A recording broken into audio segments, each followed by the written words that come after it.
여러분 안녕하십니까? 자, 보리아스 교수님의 노동경제학 제3장 노동수요 14번 문제를 같이 풀어보도록 하겠습니다. 문제가 좀 길긴 한데요. 자, 문제 내용을 한번 같이 보겠습니다. 자, 여러 대도시에서 최근에 주정부 최저임금 또는 연방정부의 최저임금, 그러니까 주정부와 연방정부에서 최저임금을 결정하겠죠. 근데 그 수준보다 높은 수준의 최저임금을 지급하도록 하는 생활임금 조례를 제정합니다. 그러니까 연방정부에서 최저임금을 정했는데 주정부에서 좀 더 높은 수준을 따로 또 정할 수 있습니다. 근데 그게 아니라 대도시에서 뭔가 제대로 인간답게 생활하기 위해서는요, 최저임금 수준이 너무 낮다. 최저임금보다 높은 수준에서 생활임금 조례를 제정합니다. 생활임금 조례가 두 가지 다른 종류의 최저임금을 정하기도 하는데, 하나는 고용인이 제공하는 건강보험에 가입된 근로자를 위한 것이고, 그러니까 이 고용인이 제공한다는 것은 뭐예요?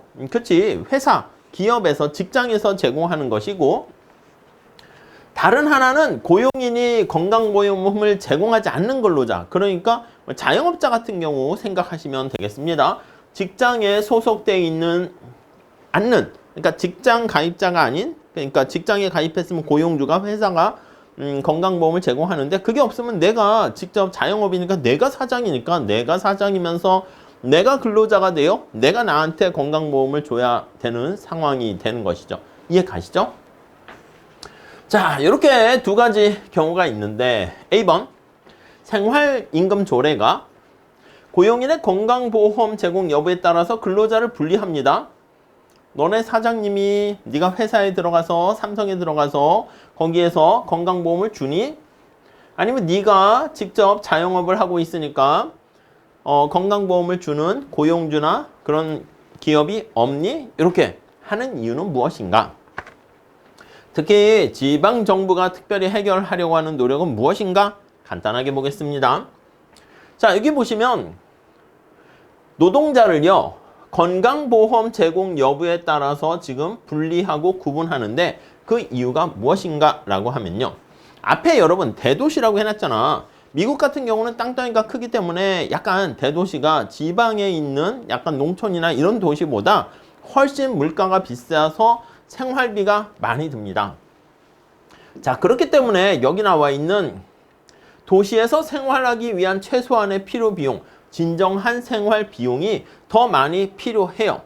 자, 그래서 도시에서 연방정부나 주정부에서 결정한 최저임금 가지고는요, 생활이 불가능해. 뉴욕 같은 데서 최저임금 받으면서는 도저히 생활할 수 없거든. 야, 그럼 뉴욕을 떠나면 되잖아. 뭐 그럴 수 있겠지만 뭐 거기에 뭐 피치 못해서 살아야 되는 사람도 있잖아요. 자, 그래서 이런 사람들 같은 경우에는 그냥 시간당 임금을 좀 그거에서 벗어나서요, 주거, 교육, 건강관리 등과 관련한 필수적인 유니버셜 서비스를 받을 수 있도록 논의를 확장하려고 합니다.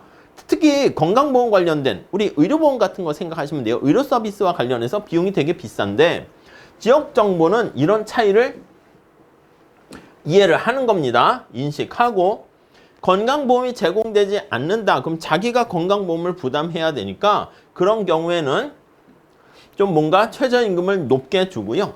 내가 삼성이나 현대에 다니고 있는데 고용주가 건강보험 관련해서 돈을 제공한단 말이야. 그런 경우에는 최저임금을 15달러 같이 좀 낮은 최저임금을 제공하게 됩니다.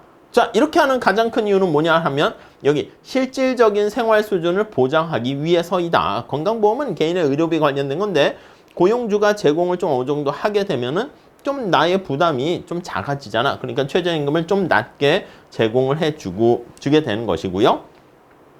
또 기업 입장에서는요, 건강보험 제공의 유인을 좀 유지하게 되는 거예요. 최저임금이 너무 높게 인상이 되면 기업 입장에서는 아니 뭐야, 건강보험도 제공하는데 최저임금도 높아져서 이렇게 되면 이중으로 부담이 될 수가 있잖아. 그래서 건강보험을 제공하는 대가로 최저임금을 좀 낮게 해줌으로써 상쇄시킬 수 있게 하니까, 그래서 건강보험을 계속 제공을 해주세요, 이렇게 얘기를 하게 되는 것입니다. 이해 가시겠죠? 그래서 가볍게 보세요. 그렇지만은 나름 의미는 있으니까 가볍게 보시면 될 것 같습니다. 자, 두 번째요.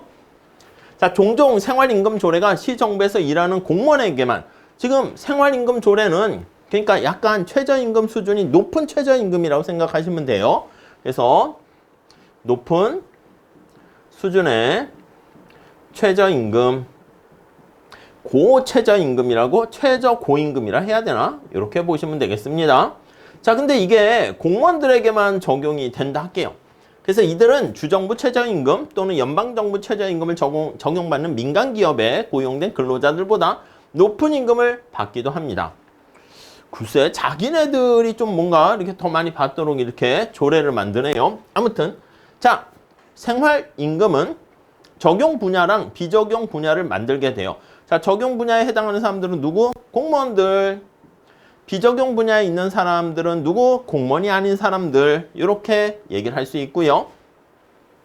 그래서 어느 근로자가 적용 분야에서 일을 할까? 공무원. 그 다음 비적용 분야에서 일하는 근로자는 공무원 아닌 사람. 이렇게 되는 것이고, 시정부의 예산을 관리해야 하는 담당자 입장에서 봤을 때는 시공무원에게만 적용되는 생활임금 조례에 대해서 어떻게 대응을 해야 될 것인가? 아니, 여기 시정부의 예산을 담당하는 사람들은요, 여기 나와 있는 공무원들, 시정부에서 일하는 공무원들은 최저임금을 좀 높은 임금을 더 줘야 된단 말이야. 어떻게 대응할까? 기본적으로 고용을 줄여야 되는 것이지, 기업이라고 보시면 되겠습니다. 그래서 임금이 더 높아지니까 고용을 줄여라, 이렇게 보시면 돼요. 자, 우선 여기 나와 있는 것처럼 시정부 고용에만 적용되는 최저임금 조례의 영향을 살펴보면, 자, 적용이 되는 부분과 적용되지 않는 부분, 공무원, 그렇지 않은 사람, 뭐 이렇게 간단하게 보시면 되겠고요. 그럼 시공무원들의 이런 예산을 관리하는 시공무원 입장에서는요, 예산이 주어져 있잖아. 근데 임금 더 올려주세요 라고 하면, 그치, 방법은 노동을 대체하거나 아웃소싱을 하는 방법을 사용하게 됩니다. 뭐 여기 얘가 나와 있는데, 시간당 10달러를 받던 1000명의 조경사를 고용했던 어떤 시가 있는데, 시간당 임금이 이렇게 한 2배 가까이, 뭐 80% 이상 18달러의 최저임금을 지불해야 한다면 이들을 해고하고요, 조경 업무를 외부에 위탁해서 아웃소싱을 하게 되면서 비용을 절감할 수가 있게 됩니다.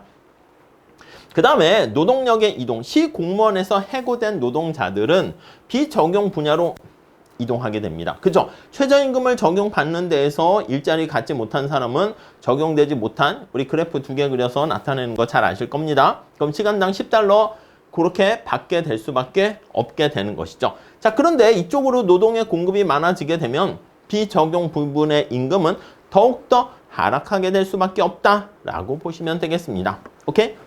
자, 다음에 조례의 확대. 이러한 노동의 이동 문제를 완전하게 막지는 못하더라도요, 완화하기 위해서 일부 생활임금 조례는 공무원뿐만 아니라 시와 사업을 하는 모든 기업에게까지 적용을 시킬 수가 있습니다. 자, 이게 대학에서도 비슷하게 작용이 된다 합니다. 대학들이 어떤 직원들에게 낮은 임금을 지급하는 비난을 받는 다음에 식품 준비, 청소, 조경 서비스, 이거 거기 대학 내에 있는 직원들을 고용해가지고 이렇게 했더니 막 이런 비난을 하게 되는 거니까 외부 업체에 위탁하게 되는 그런 모습과 관련이 있다라고 보시면 되겠습니다. 자, 미국의 예를 통해 가지고 생활임금 조례 가지고 얘기했는데, 지난번에 문제랑 똑같이 최저임금을 더 올렸을 때 최저임금에 적용되는 분야랑 그렇지 않은 분야로 그래프를 나눠서 우리가 그리는 걸로 생각하시면 되겠습니다. 오케이? 잘 정리하시고요. 다음 시간에 이어서 또 같이 문제 풀어보도록 하겠습니다. 감사합니다.